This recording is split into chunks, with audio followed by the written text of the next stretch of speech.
Guns, Germs, and Steel, by Jared Diamond. Introduction. November 16, 1532. The Peruvian highland city of Cajamarca. Picture this. On one side, you have the Inca emperor, Atahualpa. He is revered as a living god, the absolute ruler of the largest and most advanced empire in the New World. He is surrounded by his army of 80,000 soldiers, fresh from a victorious civil war. On the other side, you have a Spanish conquistador named Francisco Pizarro. He's leading a tired, ragged group of just 168 men. They are thousands of miles from home, in a land they don't know, surrounded by an army that outnumbers them 500 to 1. By any logical measure, Pizarro and his men should have been annihilated within minutes. But that's not what happened. In one of the most shocking and decisive moments in modern history, Pizarro's tiny force captured the god emperor Atahualpa, slaughtered thousands of his soldiers, and suffered not a single casualty. The capture of that one man shattered the Inca Empire and paved the way for the European conquest of the Americas. How was that possible? How could such a small, isolated group of adventurers topple an empire of millions? Was it their courage? Their faith? Was it just a fluke of history? These are the kinds of questions that echo through the centuries. And for a long time, the easy answers were often the ugliest. They centered on ideas of racial or cultural superiority. But what if those answers are completely wrong? What if the real reason for this lopsided victory has nothing to do with the people themselves, but everything to do with the land they came from? That is the profound mystery at the heart of the Pulitzer Prize-winning masterpiece, Guns, Germs, and Steel. Its author, Jared Diamond, wasn't a historian. He was a professor of physiology, a biologist who spent decades studying bird evolution in the remote jungles of New Guinea. It was there, on a beach in 1972, that a local politician named Yali asked him a simple, devastating question. Looking at Diamond, Yali asked, "Why is it that you white people developed so much cargo and brought it to New Guinea, but we black people had little cargo of our own?" Yali's question wasn't just about cars and steel axes. It was about the vast inequalities of the modern world. Why did wealth and power become distributed the way they are? Why were Europeans the ones who conquered the globe with their guns, their germs, and their steel? For the next 25 years, Jared Diamond dedicated himself to answering that question. He journeyed back 13,000 years to the dawn of human civilization, not as a historian, but as a scientist, looking for patterns, for ultimate causes. And what he found will change the way you see the world forever. By the end of our journey today, you will understand the hidden script of human history, the deep environmental forces that shaped the destinies of continents, and why the world you live in today was all but inevitable. This isn't just a story about the past, it's the story of why your world is the way it is right now. Book summary. So, how do we begin to answer a question as massive as Yali's? Well, the first step is to clear away the fog of old, misguided ideas. For centuries, the go-to explanation for the gap between the world's haves and have-nots was, frankly, racism. The argument went that Europeans were simply biologically superior, smarter, more innovative, more inherently civilized. But Jared Diamond, from his years living with New Guineans, knew this was nonsense. He found the people there to be, on average, more intelligent, more curious, and more expressive than the average person he met in Europe or America. And he had a powerful theory as to why. Think about it. In traditional New Guinea societies, survival depended on your wits. Dangers were everywhere: tribal warfare, treacherous terrain, finding food. A person who wasn't intelligent and alert was less likely to survive and have children. Natural selection for intelligence was ruthless. In contrast, in the dense, settled societies of Eurasia, the biggest killer for thousands of years wasn't a rival tribe or a wild animal, it was infectious disease. Survival had less to do with intelligence and more to do with your body's specific genetic resistance to germs. So, Diamond turns the racist argument on its head. If anything, he suggests, New Guineans were likely, on average, the ones with a genetic advantage in intelligence. Other theories don't fare much better. Some people argued that cold climates stimulated creativity. You had to be inventive to survive the winter. But Diamond points out that the great early civilizations didn't arise in chilly Scandinavia. They arose in warmer regions like the Fertile Crescent. And in the Americas, the most advanced societies, like the Maya, emerged in the tropics, not in the cold north. So, if it's not the people, and it's not the climate in any simple way, what is it? The answer, Diamond argues, begins with one of the most important transformations in all of human history, the shift from hunting and gathering to farming. This is the ultimate cause, the starting point for everything else. He calls it farmer power. For millions of years, every human on Earth lived as a hunter-gatherer. They followed herds, gathered wild plants, and lived in small, nomadic bands. But starting around 11,000 years ago, in a few specific parts of the world, people began to domesticate plants and animals. They started farming. This change seems simple, but its consequences were explosive. First, and most obviously, farming produces far more food from a given piece of land. A single acre of wheat can feed 10 to 100 times more people than that same acre could support through hunting and gathering. This led to a massive population boom. More people means a bigger army, and in a conflict, sheer numbers are a huge advantage. Second, farming leads to a sedentary lifestyle. Hunter-gatherers are always on the move. A mother can only carry one child at a time, so births are spaced about 4 years apart. But farmers stay in one place. They can have children every 2 years. This simple change in birth spacing, compounded over generations, allowed farming populations to grow exponentially faster than their hunter-gatherer neighbors. And once you're staying in one place, you can do something a nomad can't. You can store surplus food. This is a critical step. A surplus of food is the key that unlocks civilization. When you have more food than you need to eat today, you can feed people who don't spend their time farming. You can support specialists.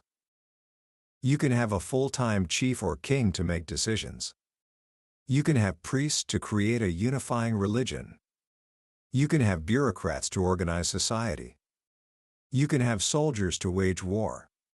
And you can have artisans and inventors, people who can spend their days working with metal, developing new tools and weapons. Without a food surplus, none of this is possible. Every single person is locked in the daily struggle for food. But with it, you get a society that is larger, more organized, and technologically advanced. You get guns, germs, and steel. So the real question isn't why did some people conquer others? The real question is, why did some people become farmers so much earlier than others? And the answer, once again, is geography. It turns out that the wild plants and animals of our planet are not distributed equally. To become a farmer, you need raw materials.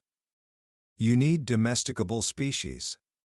And this is where the profound, and deeply unfair, luck of the draw comes in. To understand this, Diamond introduces a beautifully simple concept he calls the Anna Karenina principle. It comes from the first line of Tolstoy's novel, "Happy families are all alike, every unhappy family is unhappy in its own way." What does this have to do with animals? Diamond's insight is this: to be successfully domesticated, a wild animal must possess a whole suite of specific traits.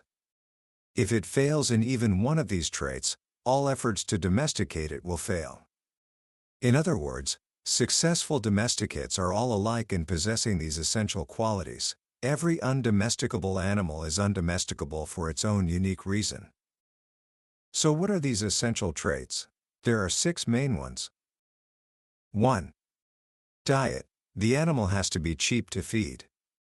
A carnivore is a terrible candidate.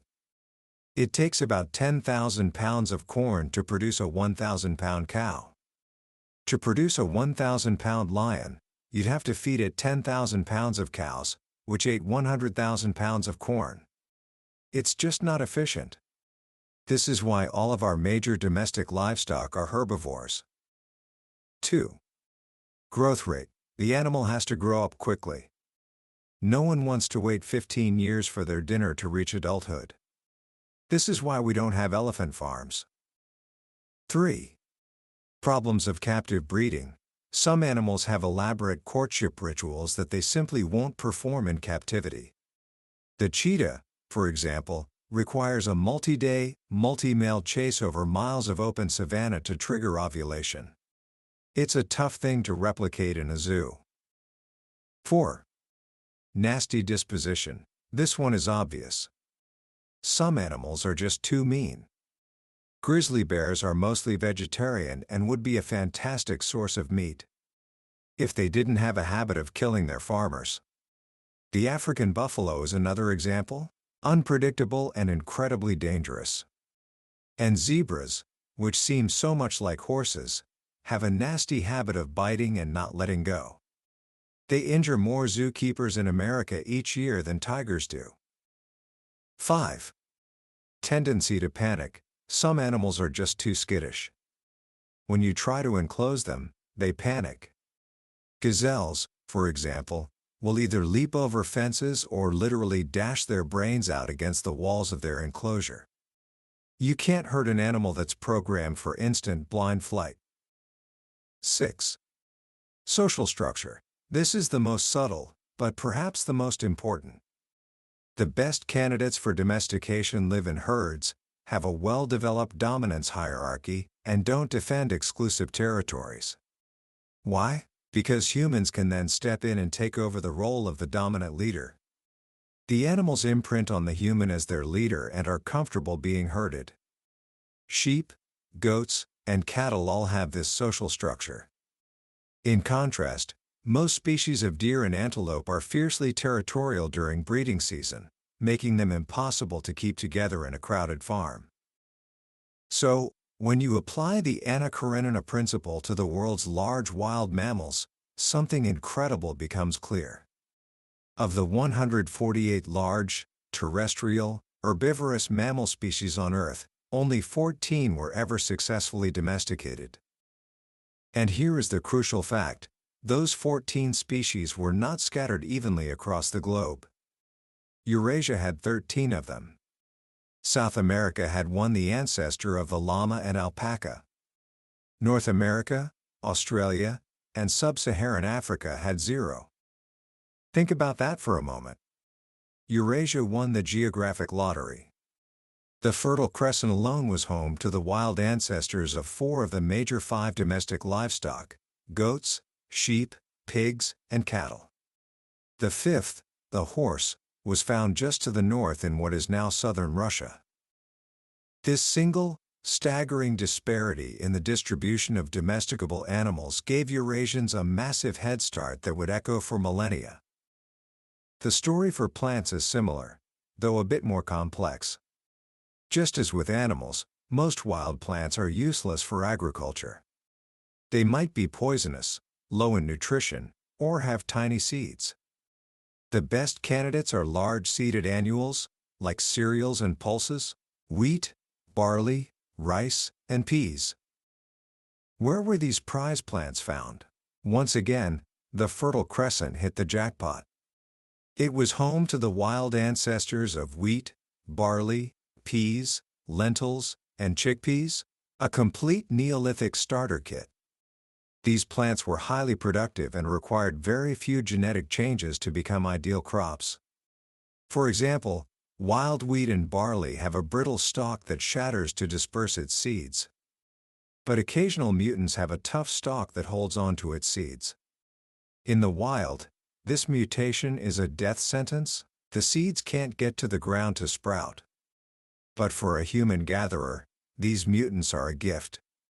They are the only stalks left standing, waiting to be harvested.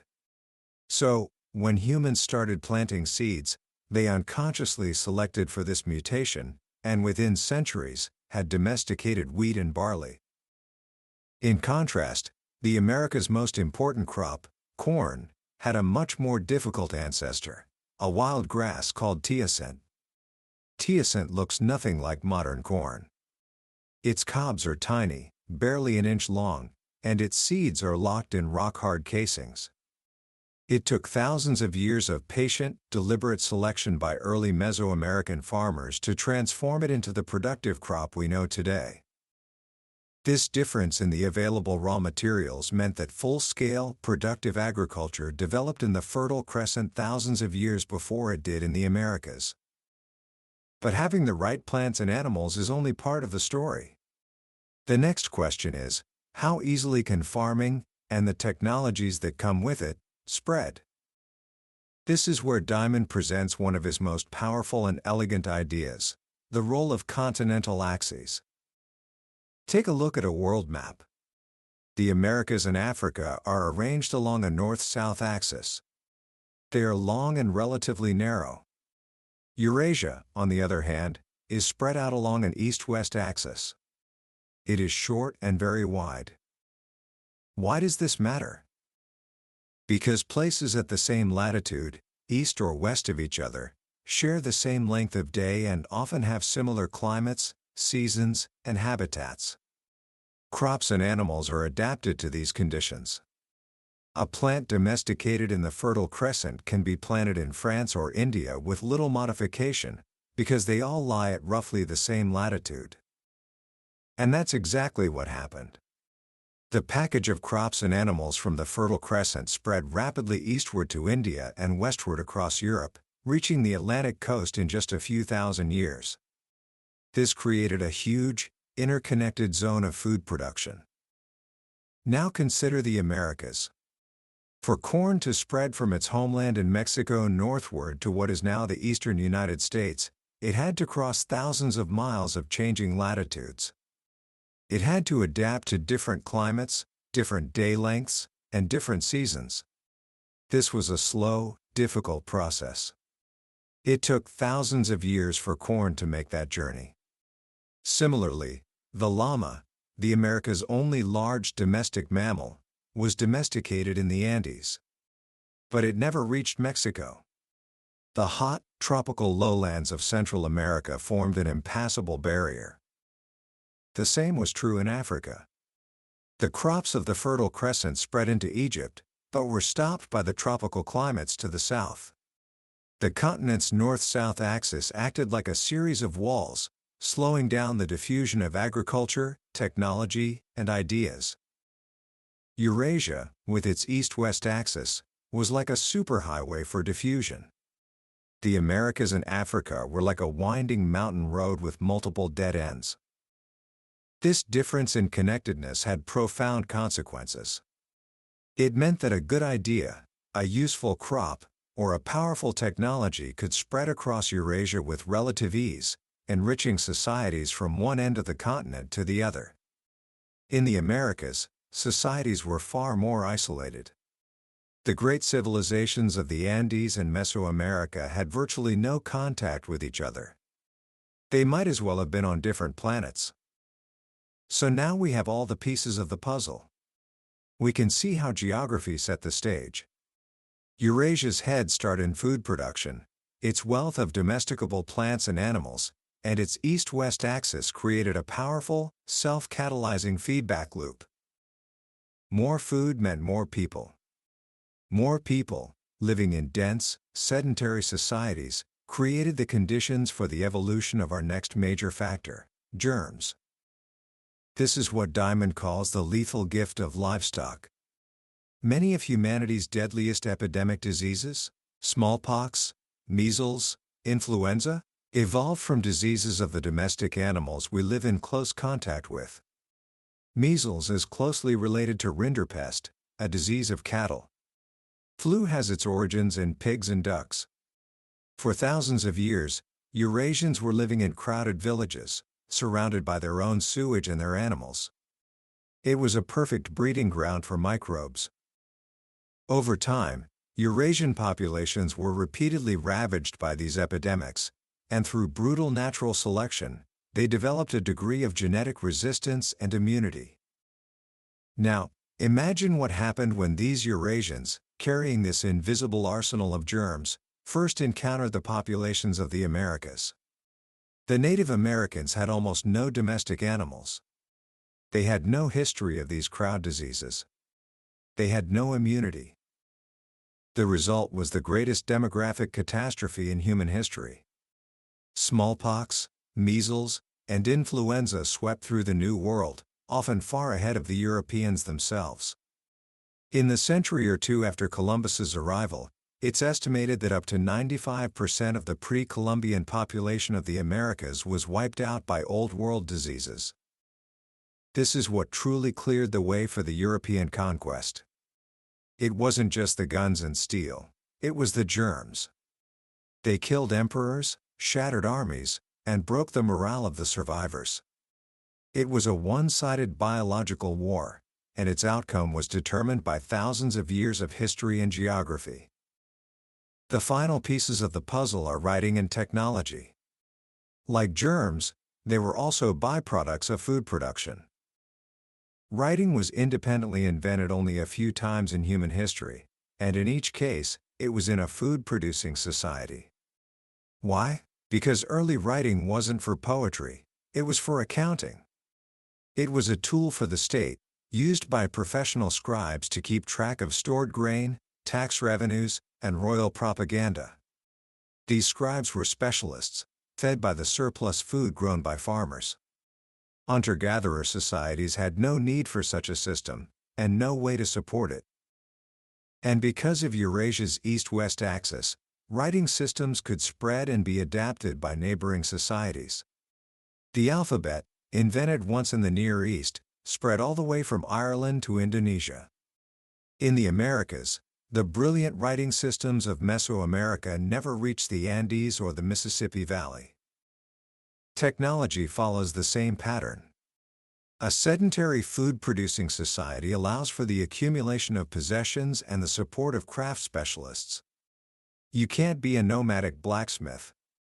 And technology is an autocatalytic process, it feeds on itself. New inventions are created by combining existing ones. Eurasia, being the largest continent with the most people and the best connectedness, had a huge advantage. It had more potential inventors, more societies competing with each other, and more ideas diffusing across its expanse. An invention made in China, like gunpowder or paper, could eventually find its way to Europe. A European invention could spread to the Islamic world. This cross-pollination accelerated the pace of innovation. And so we return to Cajamarca. Pizarro and his 168 men were the inheritors of 10,000 years of Eurasian history. Their guns and steel swords were the product of a long history of metallurgy that began in the Fertile Crescent. Their horses gave them a military advantage that was the legacy of animal domestication in the Eurasian steppes. Their resistance to germs was the result of millennia of living alongside livestock. Their ability to organize and fund such a risky expedition was the product of a centralized political state with a literate bureaucracy. And their knowledge of history, of conquest, of human behavior, passed down through writing, gave them a strategic advantage that Atahualpa, ruler of an isolated empire with no written history, could not possibly comprehend. Atahualpa and the Incas were not less intelligent or less brave. They were simply the victims of a lopsided history, shaped by the raw materials of geography. They had the misfortune to live on a continent with a north-south axis, with very few domesticable animals, and with formidable barriers to diffusion. Jared Diamond's great insight is that this story is not unique to the Americas. The same fundamental forces shaped the histories of Africa, Australia, and China. The Bantu expansion in Africa was another story of farmers with iron tools replacing hunter-gatherers. The history of China is the story of how a productive agricultural heartland in the north allowed one culture and language to spread over a vast and diverse region. The story of Australia is the story of a continent with the least favorable conditions for food production, and how that shaped the destiny of its people. The story of the world is, in a very real sense, the story of geography. Commentary. When you finish a book like Guns, Germs, and Steel, it's hard to look at the world in the same way again. It's one of those rare books that seems to rearrange the furniture of your mind. The most powerful lesson, for me, is its profound and deeply compassionate refutation of racist explanations for history. It takes the idea of racial or cultural superiority, which has been used to justify so much suffering, and systematically dismantles it with a mountain of scientific evidence. It shows us that the inequalities of the modern world are not the result of some peoples being better than others, but of the lands they happen to inherit. It is a story of luck, not of inherent worth. And that is a humbling and deeply humanizing realization. It reminds us that the advantages many of us enjoy, the technology in our hands, the food on our tables, the very languages we speak, are the end products of a long chain of historical accidents that began thousands of years ago, long before any of us were born. And this perspective is not just academic. It's incredibly relevant today. The deep inequalities that Diamond describes are still the driving forces behind so much of the conflict and struggle in our world. Understanding their roots is the first step toward addressing them. We can see that simply telling a poor country to adopt good institutions is not enough, if we don't also address the deep-seated environmental and historical disadvantages they may face. So, how can we apply the wisdom of this book to our own lives? I think there are a few simple but powerful actions we can take. First, learn to look for ultimate causes. When you face a problem, whether it's in your personal life, your studies, or your career, don't just focus on the immediate symptom.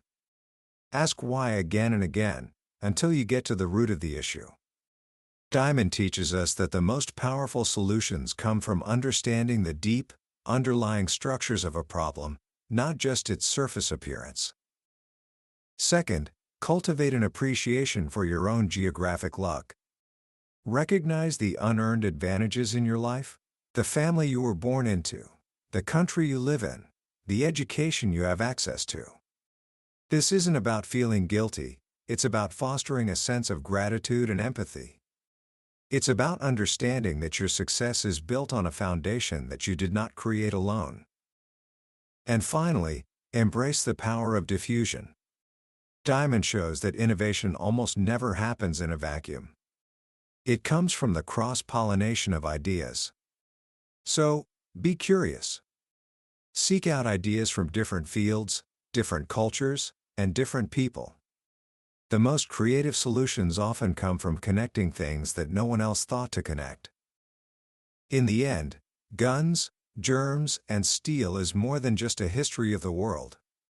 It's a story about our shared humanity. It shows us that beneath the surface of our diverse cultures and histories, we are all shaped by the same fundamental forces.